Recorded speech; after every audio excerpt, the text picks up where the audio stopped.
What's up, guys? Big Rob here, coming to you from the Valley of the Sun, where we are a bit overcast today, 89 degrees, loving it, and enjoying the day. But we're upright, happy to be here and honored to bring you this video. Topic of discussion, Tucker Carlson, man. He is coming out. He is swinging. He has been hitting on 9/11 being an inside job. He has come out and defended Charlie Kirk, saying that if the investigation isn't clear and precise, that we should be upset about it. And then coming out and speaking with a doctor regarding COVID, saying that it was, well, we all know the real truths about it, but there's a lot more nefarious ideas around it, meaning that it was like a DNA replicator. So what they could do is they could actually, if they wanted to hunt your DNA and actually hunt your family tree, they could do so, or they could be lenient with your DNA and lenient with your family's DNA, thus making you kind of pretty much immune to it. Now, that's pretty wild, because it's the first time we've actually, well, it's actually the second time. First time was Robert F. Kennedy Jr.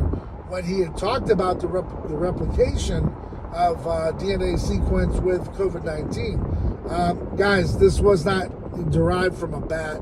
It did not come from some wild cave in China. It was developed at the Wuhan lab at the discretion of our scientists. It just is what it is, man. 5 years later, this is the truth. This is where it came from. This is what happened. And this is what they decided to do. I don't think they're done with it. I think, if anything, they've got old Fauci boy, who I put out a video a couple weeks ago talking about how Fauci says that he thinks that there's going to be another pandemic. Well, in my opinion, it's a plandemic. Because if he's already talking about it, that means they're already in the works with it, just like they were with COVID. And this time, who knows how deadly it's going to be? Who knows what demographics it's going to hit hardest? But these guys are in the lab cooking it up, and when they're ready to disperse it, they will. And I'll tell you what, man, I don't know why this guy Fauci is not in jail. I don't know. This is why I have reservations about Donnie. Because, yeah, these are the questions you have to ask is, why is your DOJ out of order here? You're hitting on all cylinders with the economy, but yet we're in a government shutdown. And then on top of it, we got all these problems going with the scientific side. I don't know, man.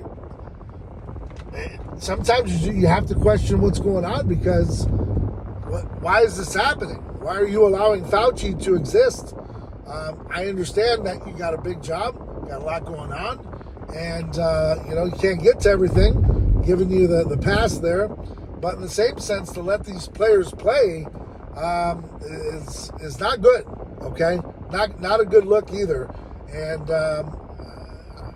it's just, to me, it all looks bad. It really does look bad. And when the optics are bad, like we always talk about, it begs the question as to what's going on. On top of it, you got all the stuff going on with Charlie Kirk. I said, like, with the DOJ, the investigation, they're talking about, nope, we're putting out a gag order. No one's going to talk about it. You got mainstream news saying that this could be the most, covered up trial in history. I thought they were going to have cameras. I thought they were going to have the media there, and it sounds like they don't want to talk about it. They got their guy, and that's all they're going to do. So I'm going to keep this video kind of short, but something I wanted to talk about, I love this camera here, is, and I want to leave you with this thought. James O'Keefe put it out, and he said, the price of being a truther and being someone that speaks the truth and looking for the truth, sometimes you pay the ultimate sacrifice. And then on top of it, when, and it's not going to be if, it's going to be when they convict Tyler Robinson and, you know, ultimately get their death wish, which they've said from day one that they are going firing squad, and they're going to put this man on display, and they're going to execute him via, you know, like I said, a firing squad, death squad. When that happens, I want you to know that depending upon what side you're on, you're going to have blood on your hands, man. And it's not good. There's nothing about this that's good. Was Tyler Robinson a part of all this? I guess so. They've got new video that came out the other day that they have a kid running with a maroon shirt, same pants, same hat, running with the crowd at UVU. And again, like all these nuances, they don't want to hear about it. So when they go to execute this kid, and you got to ask yourself, where do you stand? Because you know that's what they're aiming for. Where do you stand? Where do you stand on it? And like I said, this case is a lot bigger than just some, you know, community activist or evangelist out in the streets asking college kids what they think and debating them. This runs really deep, and we've proven that. The fact that that's not going to be talked about, probably won't be aired, is not good, and it's really bad. Alex Jones has talked about this. Candace Owens has talked about this. Tucker Carlson has talked about this. Numerous other folks have talked about this, and we've all said the same thing. Where's the transparency? The only reason why you would want to have this under the cover of darkness is because you got too many lies out there, too many holes in the narrative.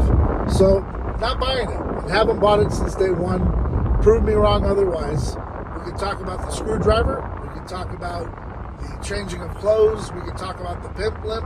We can talk about many other things that we can poke holes in. And without a reasonable doubt, this kid should be proven innocent. Unless you can actually, you know, have an eyewitness that said you had him on the scene taking the shot. I don't know how you get a conviction. But rest assured, they're going to get one. And homie is going to go down by firing squad. Remember this video. I'm going to date it. I'm going to link it. And eventually, when it all gets, you know, siphoned out, you're going to see in the end that I was right. Because I've been right too many times. And that's not a good thing, always.